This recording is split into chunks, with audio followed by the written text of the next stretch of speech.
하나님의 말씀 요한복음 1장 계속 진행하고 있습니다. 29절부터 34절까지의 말씀 저와 교독하시겠습니다.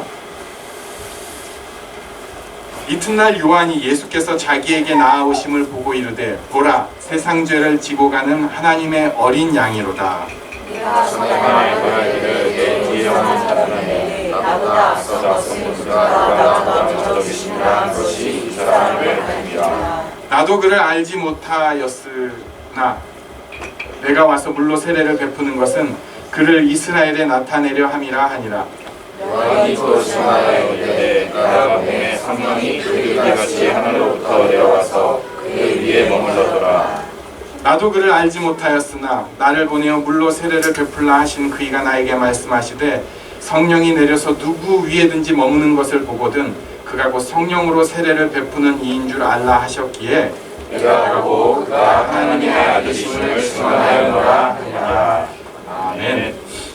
오늘은 나도 몰랐다. 부제는 나도 몰랐다고요. 요한의 고백적인 증언, 요한의 고백을 한번 살펴보려고 합니다. 먼저 이 요한복음의 앞부분의 세례 요한의 증언을 통해서 요한복음의 중요한 얘기를 다 하고 있습니다.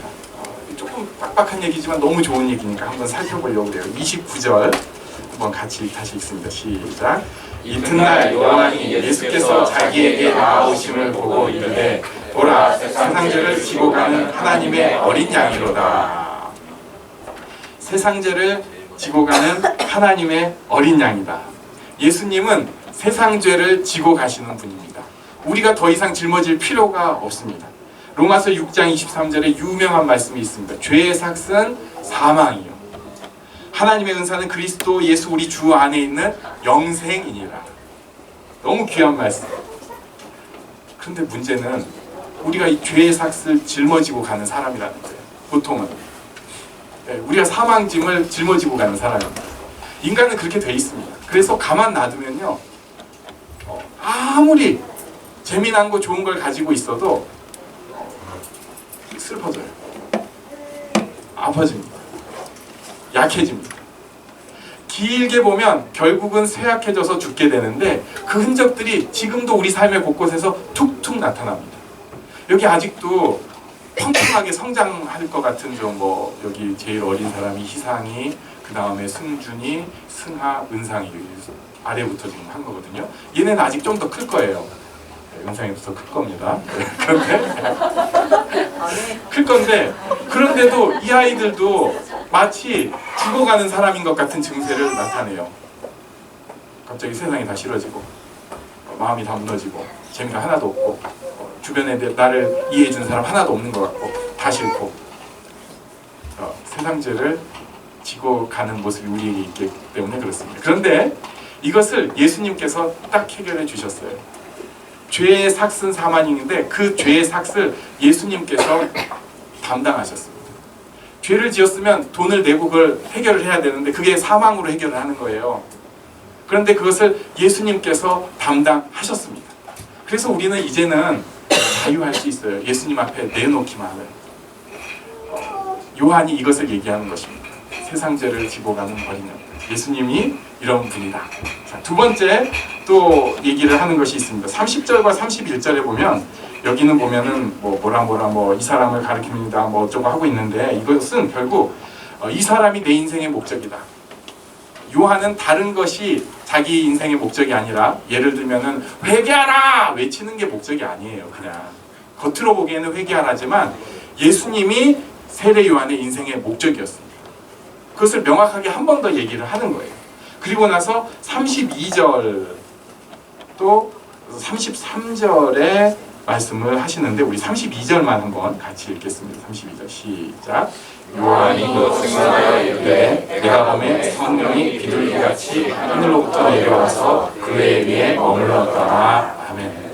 우리가 이제 성령에 대해서 계속 배워갈 것입니다. 우리가 성령은 배워도 목사도 자꾸 헷갈리고 이해를 못합니다. 왜냐하면 우리 머리를 뛰어넘는 거라서.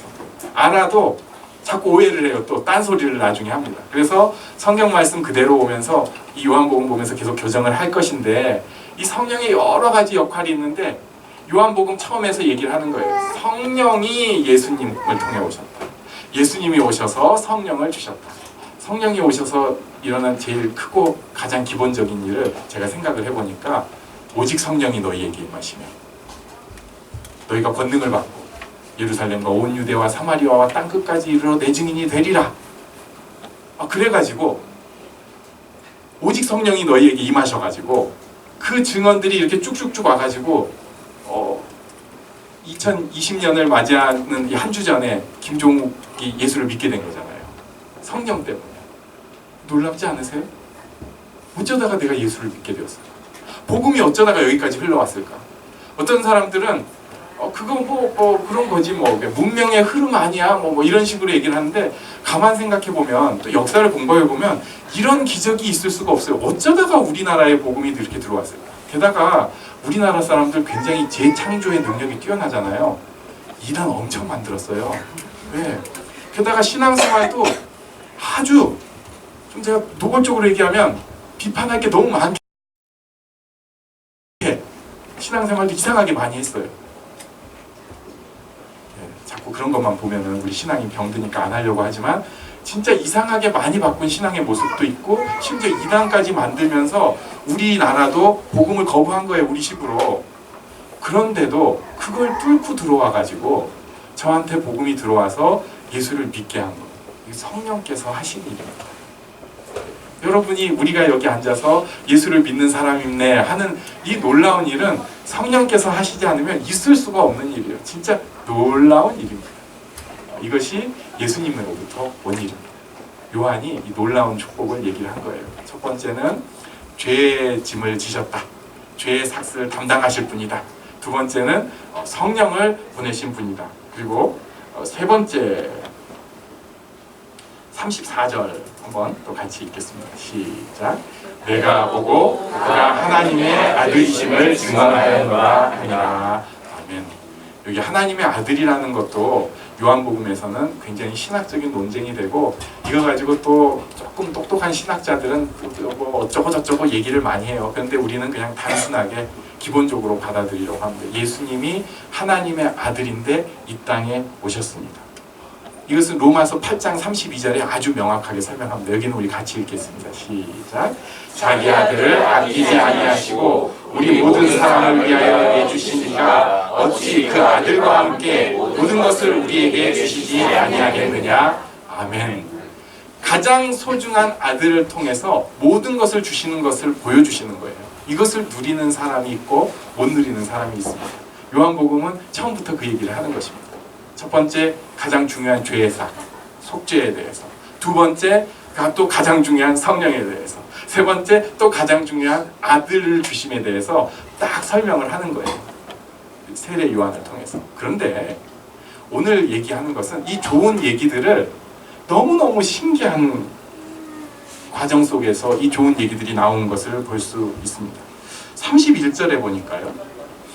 좀 지저분하게 했어요. 두 개를 같이 보니까 31절 앞에 보니까 뭐라고 되어 있나요?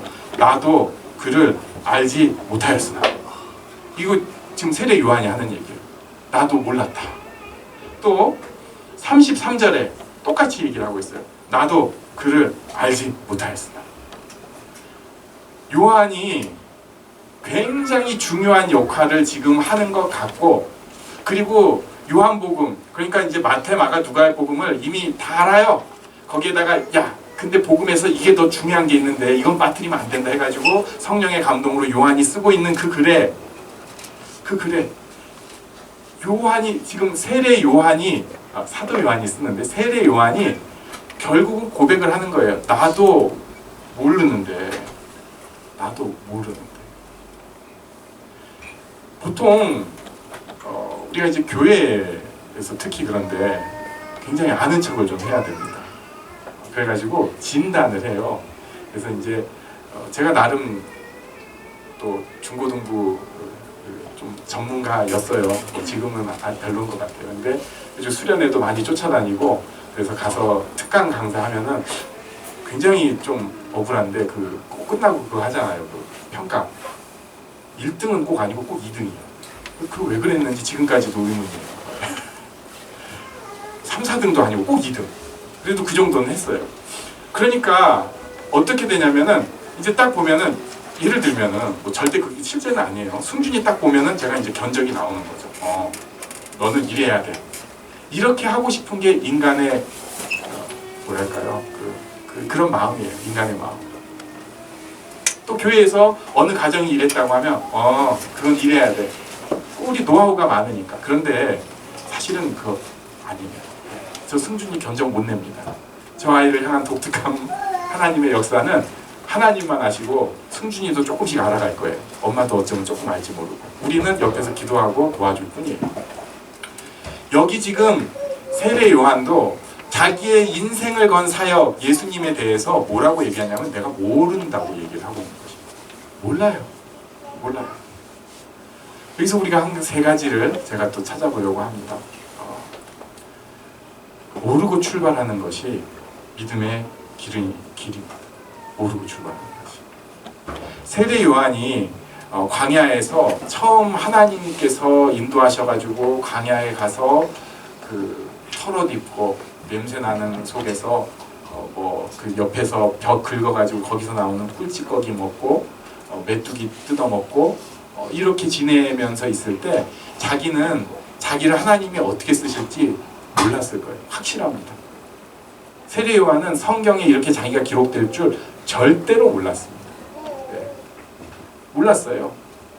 그리고 자기가 이제 하나님께서 마음에 감동을 주셔가지고 요단강에서 거기서 세례를 베풀면서 회개하라!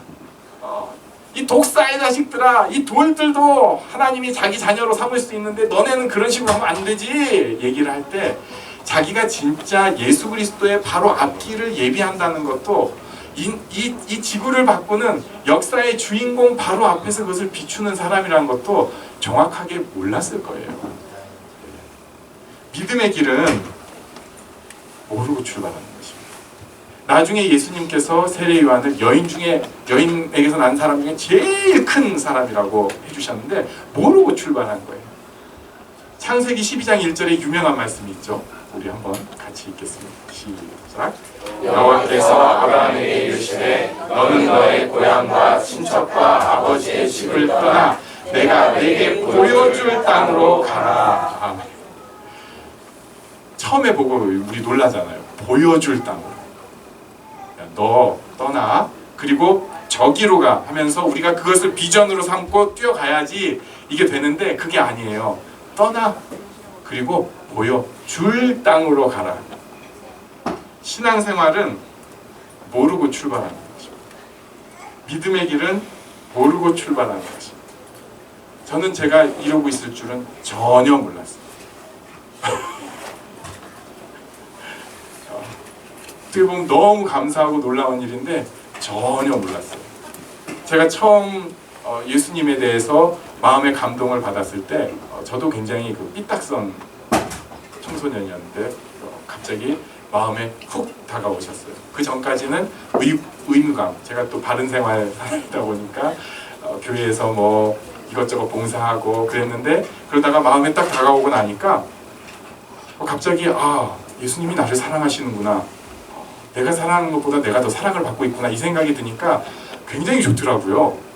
이게 참 좋구나 그랬는데 그때 저를 지금 2020년까지 저를 이렇게 인도하실 줄은 저는 꿈에도 생각을 못했어요. 그냥 막연한 생각만 했습니다. 신학하면 고생한대더라. 그래가지고 괜히 그 좀 잘 먹고 뭐 이런 가족들 보면 나는 이제 저렇게 못 사는 거구나. 진짜로 그랬어요. 신학교 1학년 때. 그리고 누가 이렇게 가족끼리 오붓하게 이렇게 지내는 거 보면은 제 신학생 친구랑 둘이서 가면서 참 저러면 좋겠다. 우리는 이미 베리었어. 뭐 이런 헛소리를 하고 살았어요. 제가 생각한 것보다 저는 지금 너무 잘 먹고 잘 살고 정말 호화롭게 살고 있습니다. 그런데 그것과 또 다른 전혀 생각지 못한 어택이 옆에서 막 들어오긴 했어요. 전혀 생각지 못한 아픔도 있고 힘든 것도 있었어요. 제가 생각한 대로 되는 게 아니더라고요. 우리가 지금 믿음의 걸음을 시작했는데 대부분의 사람들은 좀 정해진 게 있으면 하고 바랍니다. 이렇게 되고 이렇게 되고. 그런데 믿음의 길은 그런 것 아닙니다. 하나님께서 인도하시는 것이고 그 다이나믹한 길을 내가 가면 두려워서 갈 수가 없는데 하나님께서 손잡고 가시기 때문에 우리가 같이 갈 수 있습니다. 지나보면 귀하고 감사할 거예요. 지금은 두려울지라도, 지금은 막막하고 나는 이제 이게 아니야, 나 혹시 이런 경우에 있을지라도 하나님께서 함께 하시기 때문에 지나보면 감사할 거예요. 지금은 몰라.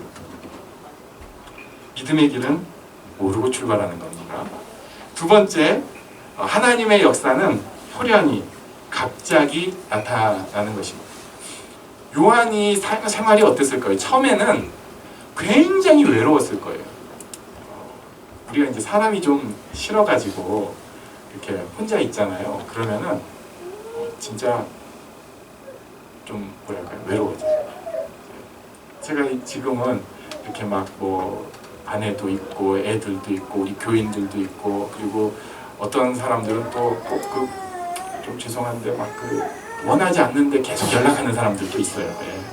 참 여러분 중에 없습니다. 제가 말씀드립니다. 그런 거, 막 그러다 보면은 어느 순간에 이제 좀 사람에 뒤는 것 같아요. 그런데 제가 뭐 약 10년 전에 세부에 가가지고 4개월 정도 있었어요. 물론 그때 그 아이들이 있었습니다.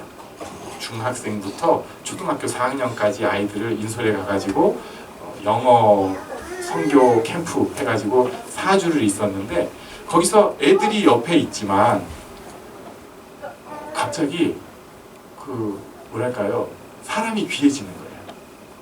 얘기하고 싶은 거예요. 제가 또 약 한 7년 전에는 긴 시간은 아니지만 미국에 가서 공부한다고 잠시 있은 때가 있었습니다.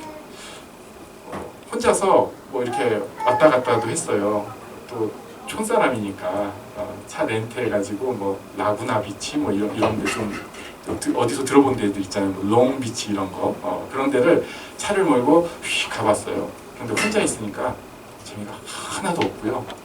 누구랑 이렇게 얘기라도 좀 하고 싶은데 그때만 해도 이렇게 지금처럼 와이파이 통해서 카톡으로 이런 게 어렵다 보니까 굉장히 좀 뭐 아내는 기억할지 모르는데 괜히 아내한테 메일을 절절하게 보내고 잠깐 그 다음에 전혀 안 읽어요. 뭐 그런 적도 있었습니다.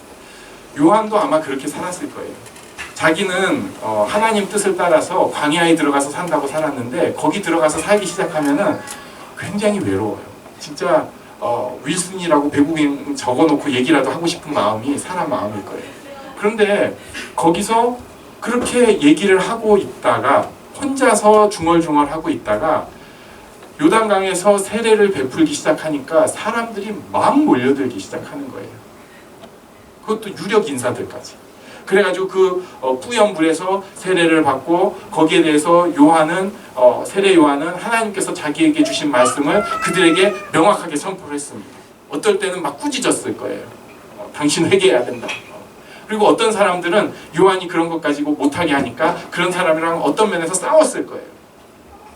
그러면서도 자기 스스로 사람들 틈에 매몰되지 않으려고 영적으로 자기가 스스로 긴장하고 굉장히 애를 썼을 거예요. 또 그 와중에 사역을 통해서 이 사람이 회개하고 하나님 앞에 바로 서는 모습을 보고 기뻐하기도 하고, 제가 생각할 때는 요한은 자기 인생의 가장 정신없는 때를 지금 보내고 있었을 것입니다. 지금 이런 생각 없이 여기서 시작을 했는데 갑자기 하나님께서 이렇게 인도하셔가지고 정신이 하나도 없는데 그때 갑자기 예수님이 오신 거예요. 갑자기. 그리고 성령께서 요한을 톡 건드려 주신 거예요. 이 사람이다. 갑자기. 이해할 수 없는 거예요. 신앙생활은 하나님의 놀라운 일을 기대하는 것입니다. 갑자기 옵니다. 내가 생각하는 그냥 로또 당첨이 갑자기 팍 되고 이런 게 아니라 하나님의 일이 갑자기 부지불식간에 호련히 이루어지게 돼 있습니다.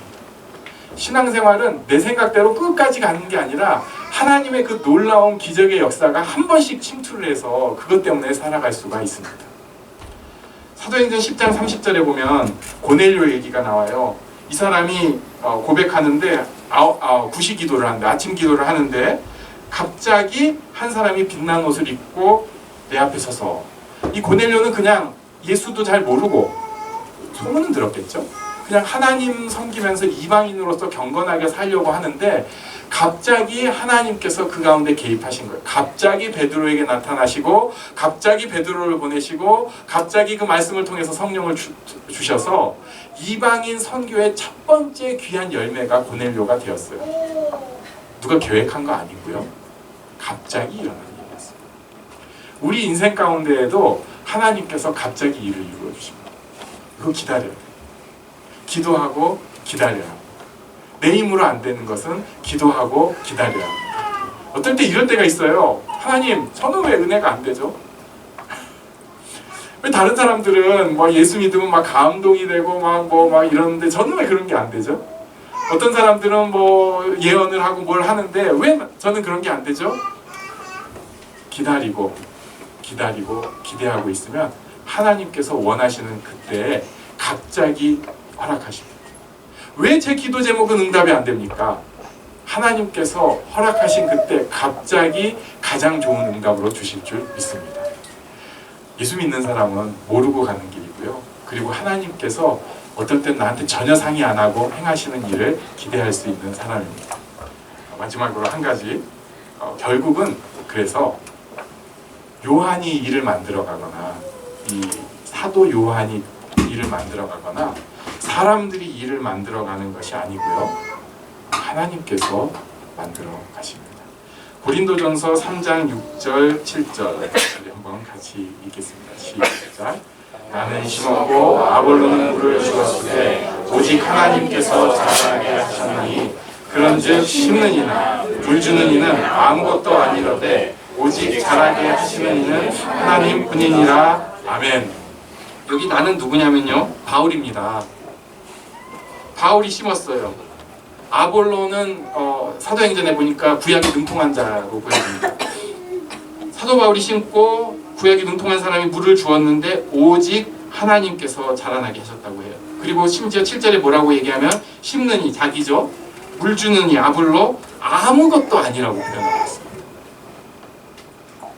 이 중에 사도 바울보다 괜찮으신 분 혹시 있습니까? 그런 생각 추호라도 갖고 계시면 빨리 회개하셔야죠. 저는 제 주제를 아는데 사도 바울하고는 제가 게임이 안 됩니다. 네, 저는 그 정도는 압니다. 그런데 사도 바울도 뭐라고 표현하면 나는 아무것도 아니다, 이루고 있고 하나님이 다 하신다 이러는데 우리는 착각을 하는 거예요. 내가 할 수 있다. 착각을 합니다. 교회에서도 그런데 자녀에 대해서도 우리가 그런 마음을 가져요. 내가 할 수 있다. 내가 머리 쓰고 내가 이렇게 저렇게 하면 내가 할 수 있다. 인간관계도 우리가 좀 잘하다 보니까 내가 할 수 있다고, 이렇게 일을 이루어갈 수 있다고 자꾸 착각을 합니다. 그런데 사도 바울마저도 이런 고백을 하였습니다. 오직 자라게 하시는 이는 하나님뿐이니라. 나는 아무것도 아니다. 지금 세례 요한이 굉장히 뭔가 놀라운 일을 일으켰어요. 사실 유대 사회에 센세이션을 일으켰습니다. 그래서 사람들이 거기까지 쫓아오고 많은 일들이 일어났는데 이것 가지고 되는 거 아니에요. 사람들이 많이 모인다고 되는 거 아니고요. 센세이션을 일으킨다고 되는 것도 아니고, 그리고 뭔가 뭐 눈물이 있다고 되는 것도 아닙니다. 그런 게 다 좋은 일이죠. 감동 다 좋은 거예요. 하지만 진짜 일을 하시는 분은 하나님이십니다. 하나님께서 하십니다. 하나님께서 오직 하십니다. 그래서 나에게도 소망이 있고 이 옆 사람에게도 소망이 있습니다. 우리 옆에 계신 분에게 한번 하나님이 하십니다 말씀해 주시죠.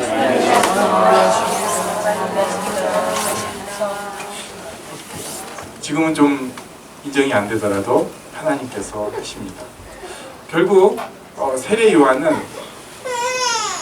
모르는 상태에서 그 길을 걸었고 갑자기 이루시는, 그러나 직접 이루시는 하나님을 통해서 자기의 사역을 이제 완성을 한 것입니다. 다음 주에는 이제 그 제자들을 통해서 계속해서 일이 일어나게 되는데, 그것을 통해서 우리에게 선포된 메시지는 그러면 처음에 한 거 3가지. 처음, 죄의 삭스를 짊어지셨다. 2019년 혹시 죄의 삭 아직도 짊어지고 가시는 분 오늘부터 계속 던져버리세요. 이거 내 거 아닙니다. 무게, 무겁다 하지 마세요. 그거 내 거 아니에요. 두 번째, 성령을 주셨다. 우리가 정확하게 성령이 무슨 역할인지 자꾸 헷갈리지만 어쨌든 우리도 성령 받은 사람이고 성령의 인도 가운데 있는 사람입니다. 성령을 주셨다.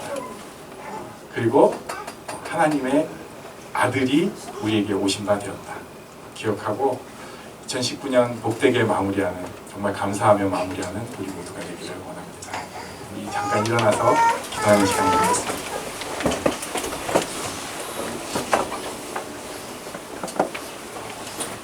내가 해야 할 일이 있는 것 같아요. 하지만 궁극적으로는 다 하나님만이 하십니다. 내가 짊어져야 될 일이 당연히 있습니다. 하지만 궁극적으로는 하나님이 하셔야 합니다. 이 시간에 하나님, 제가 하나님 앞에 내려놓게 하시고 아낄 수 있게 하여 주시옵소서. 함께 기도합니다.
눈물 날 일 많지만 기도할 수 있는 것, 억울한 일 많으나 주를 위해 참는 것, 비록 짧은 작은 삶, 주 뜻대로 사는 삶, 이것이 나의 삶의 행복이라오.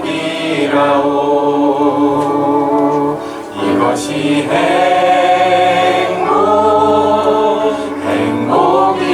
행복이라오. 세상은 알 수 없는 하나님 선물, 이것이